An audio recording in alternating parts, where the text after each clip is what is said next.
നല്ല മസലുകൾ. ഈ ജിംനി ക്ഷേത്രത്തിൽ സ്ഥിരമായി പോകാറുണ്ടോ? അങ്ങടെ അമർത്തി തടകണ്ട രാജാക്കണ്ണേ, നീ ഞങ്ങളുടെ അടിമയല്ലേ?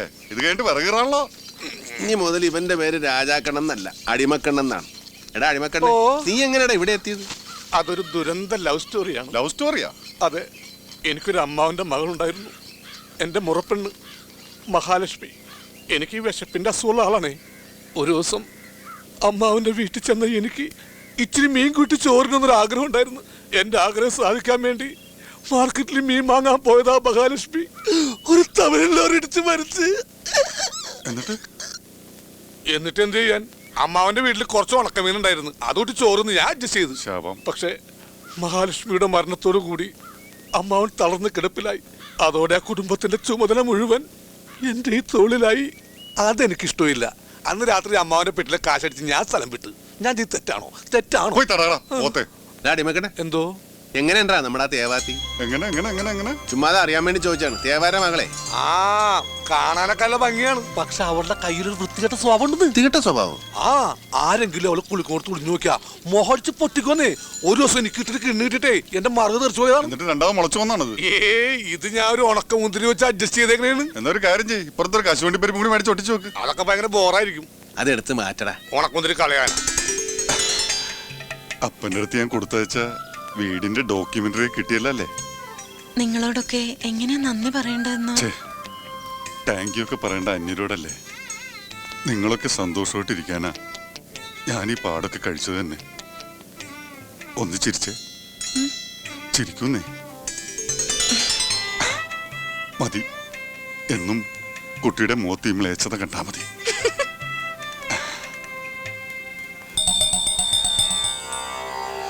എന്റെ കുലദേവതേ, ഇനി ഈ മണ്ണിൽ നിന്ന് എല്ലാം നമുക്ക് നേടണം. നമുക്കൊരു പുതിയ ലോറി വാങ്ങണം. എല്ലാം സാധിക്കും. എല്ലാം നമുക്ക് ഈ മണ്ണ് തരും. ദേവി എടാ നീ ഏറ്റല്ല? ഏറ്റെന്ന് പറഞ്ഞില്ലേ? അപ്പാ നേരെ സന്ധ്യയായി, വേഗം വന്ന് കള്ളു കുടിച്ചിട്ട് പോയി കിടന്ന് ഉറങ്ങാൻ നോക്കിയേ. ഇന്നത്തെ റേഷൻ കഴിഞ്ഞല്ല, പിന്നെന്താടാ ഒരു ബോണസ്? അപ്പനൊന്ന് വേഗം വാപ്പ, അവൻ എത്ര നേരമായി കിടന്ന് വിളിക്കണത്? ഇന്നെന്താണ് രണ്ടും ഒറ്റക്കെട്ടാണല്ല? ഞങ്ങൾ എന്നേ ഒറ്റക്കെട്ടാണ്. 10ഉം 12ഉം വയസ്സുള്ളപ്പോ അനാഥാലയത്തിൽ നിന്ന് ചാടിയത് തന്നെ ഒരു കെട്ടുമായിട്ടാണ്. അങ്ങനെയല്ലേ കടത്തിന്റെ കിടന്ന് അപ്പനെ കെട്ടി. അന്ന് മുതൽ കട്ടും ഓട്ടിച്ചും കള്ളു മേടിച്ചു വന്ന അപ്പനെ ഞങ്ങൾ ഇത്രയും വളർത്തി വലുതാക്കി. എന്നിട്ട് ഞങ്ങളുടെ ജീവിതത്തെ കുറിച്ച് അപ്പം വല്ലപ്പോഴും ആലോചിച്ചിട്ടുണ്ടോ? ചക്കിക്കുത്തുന്ന വർത്താനം പറയരുത്. നിന്റെയൊക്കെ ജീവിതത്തിൽ എന്താണ് ഒരു കുറവ്? സ്വന്തമായിട്ട് ഫ്രീ ആയിട്ട് നല്ല ഒന്നാം തരം ഒരു അപ്പൻ. ഇനി അമ്മ വേണോടാ? ഓ, ഇനി എനിക്ക് കേട്ടാൻ വയ്യ. എന്റെ മേരിക്കുട്ടിയുടെ ആത്മാവിന് പിരാന്ത് പിടിക്കും. അപ്പ അതല്ലപ്പ, പിന്നെന്താ? അവനൊരു കൂട്ട് വേണോന്ന്. എടാ അവന് കൂട്ടല്ലേ നീ? നിനക്ക് കൂട്ടവൻ, നിങ്ങക്ക് കൂട്ടി ഞാൻ. പിന്നെന്ത് പുതിയ കൂട്ട്? അതല്ലപ്പ, അവനെ ഒരേ കുഞ്ഞിക്കാല് കാണണമെന്ന്. അത്രേ ഉള്ള. നാളെ അംഗനവാടി വിടുമ്പോ അപ്പന്റെ മക്കൾ അപ്പന്റെ കൂടെ വാ. എത്ര കുഞ്ഞിക്കാല് മോന് കാണണം? അപ്പൻ കാണിച്ചു തരായേ. അപ്പൻ എന്ത് കോപ്പാണ് ഈ പറയണത്? എന്താടാ? അപ്പ ഇവനെ പണിക്കരുടെ മോളാടെ മോളാട് ഒരു ഡിങ്കോൾഫി. ഡിങ്കോൾഫിയാ? അതെന്താണ്? ലപ്പേ ലപ്പ്. ഇവന് ലപ്പാണെന്ന് ആര് പറഞ്ഞു? അവൻ പറഞ്ഞു. അവൻ നിന്നേടെ പറഞ്ഞെന്നുള്ളത് നേരാണ്? പിന്നല്ലാതെ.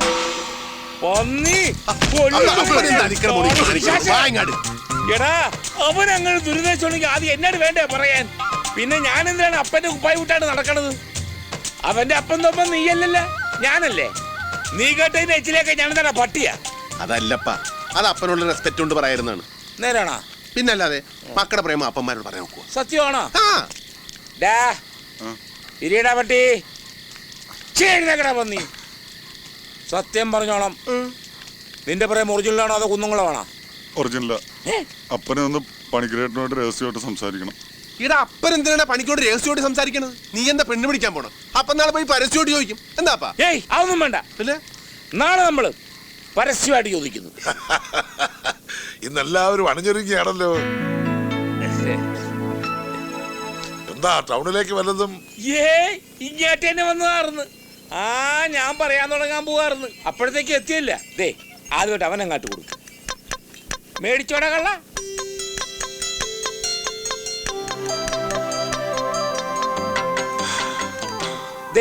ഞങ്ങളുടെ ഈ സത്യനെ കുറിച്ച് മോക്കടെ അഭിപ്രായം എന്താണ്?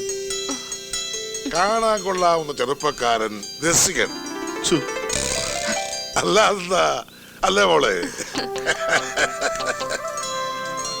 പക്ഷെ ജോലി കൃഷിയാ. വിദ്യാഭ്യാസം അപ്പൻ എന്തിനാണ് ഇപ്പൊ ആവശ്യമില്ലാത്ത കാര്യങ്ങളൊക്കെ എടുത്തിടുന്നത്? ഞങ്ങൾ വലിയ വിവരവും വിദ്യാഭ്യാസവും ഒന്നും ഉള്ള ആളുകളല്ല. പക്ഷെ ഇവൻ സ്നേഹിച്ചാൽ ജീവൻ കൊടുക്കും. സ്നേഹിക്കുന്നവർക്ക് വേണ്ടി എന്ത് കുരുത്തക്കേടും കാണിക്കും. പണ്ട് ഞങ്ങൾ ഒരുപാട് തെറ്റ് ചെയ്തിട്ടുള്ളവരാ. പക്ഷെ ഇപ്പൊ നെഞ്ചത്ത് കൈവച്ച് പറയുകയാണ് തൊമ്മനും മക്കളും നല്ലവരാ. ഇനി മേലാട്ട് അങ്ങനെ ആയിരിക്കുകയും ചെയ്യും. ആ കാര്യം ഗ്യാരണ്ടിയാ. എന്താ ഇപ്പൊ ഇങ്ങനെയൊക്കെ പറയാൻ? ഞാനെന്തെങ്കിലും നിങ്ങളോട് അറിയാതെ? അങ്ങനെയൊന്നുമില്ല. കാര്യങ്ങൾ വളച്ചൊടിക്കാതെ അങ്ങോട്ട് പറയാവില്ല. എന്റെ മോൻ സത്യനെ പണിക്കരിയേട്ടന്റെ ഈ മോളെ കെട്ടിച്ചു കൊടുക്കാൻ പറ്റുവാ?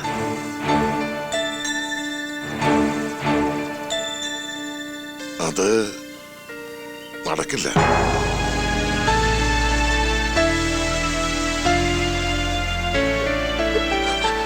ശരിയാണ്. ഞങ്ങൾ നിലവർന്ന കാര്യങ്ങൾ ആലോചിച്ചത്.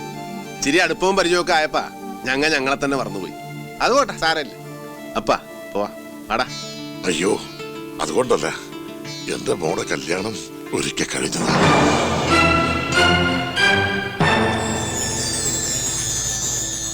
നിങ്ങൾ അറിയാത്ത ചില കഥകളുണ്ട്. കുടുംബത്തിന് താങ്ങുതള്ളുമായി എനിക്കൊരു ആന്തരി ഉണ്ടായിരുന്നു. എന്റെ മകൻ ഗോപികൃഷ്ണൻ. തേവരുടെ കമ്പനിയില് അവന് മാനേജരായി ജോലി കിട്ടിയപ്പോഴാണ് ഞങ്ങൾ ഈ നാട്ടിലേക്ക് വരണത്. അവന്റെ കാര്യപ്രാപ്തി കൊണ്ട് കമ്പനി വളർന്നപ്പോ തേവർക്ക് അവനെ ഒരുപാട് ഇഷ്ടമായി. തേവരുടെ മകളെ തേവര് തന്നെ അവന് വേണ്ടി കല്യാണം ആലോചിച്ചു. ഞങ്ങൾ അത് ഉറപ്പിക്കുകയും ചെയ്തു. കല്യാണത്തിന് 2 ദിവസം മുമ്പ് കമ്പനികളിൽ നിന്നും ബാങ്കിലടയ്ക്കാൻ കൊണ്ടുപോയ വലിയൊരു തുകയുമായി എന്റെ മകൻ കടന്നു കളഞ്ഞു. അവന് പട്ടണത്തിലേതോ ഒരു പെൺകുട്ടിയുമായി അടുപ്പമുണ്ടായിരുന്നത്രേ. എനിക്കതൊന്നും വിശ്വസിക്കാൻ കഴിയുന്നില്ല. നാടറിഞ്ഞ് നടത്തേണ്ട കല്യാണം മുടങ്ങിയതിന്റെ വിഷമത്തിൽ തേവരുടെ ഭാര്യ മരിച്ചു. അതോടെ തേവരുടെ മകൾ ഇനി കല്യാണമേ വേണ്ട എന്ന് തീരുമാനിച്ചു. തേവർക്ക് ഞങ്ങളോട് പക തോന്നാൻ ഇതിൽ കൂടുതൽ കാരണം വല്ലതും വേണോ? എന്റെ കൃഷിയും സകല അധ്വാനങ്ങളും തകർത്തു. എന്നെ ഒരു കടക്കാരനാക്കി. എങ്കിലും ഞാൻ പിടിച്ചു നിന്നു. ഈ ദുരിതത്തിൽ നിന്നും എന്റെ മോളെങ്കിലും രക്ഷപ്പെട്ടെ എന്ന് കരുതി ഞാൻ അവളുടെ കല്യാണം ഉറപ്പിച്ചു.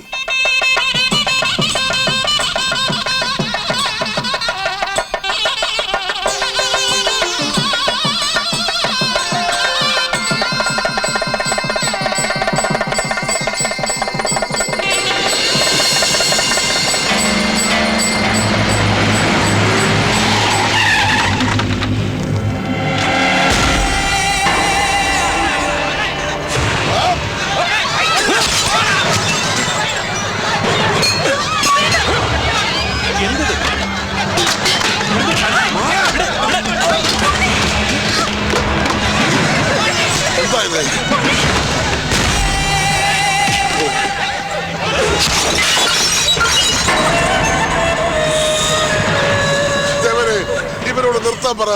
ഞങ്ങളെ ഉപദ്രവിച്ചത് മതിയായില്ലേ നിങ്ങൾക്ക്? എന്റെ മകൾക്ക് ഒരു ജീവിതമില്ലാതിരിക്കുമ്പോ നിന്റെ ഈ മകൾ സുമംഗലിയായി ജീവിക്കാൻ ഞാൻ സമ്മതിക്കില്ല. ഇവൾ ജീവിതകാലം മുഴുവൻ വിധവയായി നിന്റെ മുന്നിൽ തന്നെ കഴിയണം.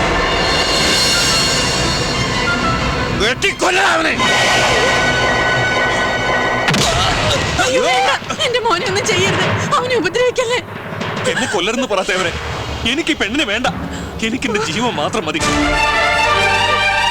എങ്കിൽ നീ കെട്ടിയ താലി നീ തന്നെ അഴിച്ചെടുക്ക്.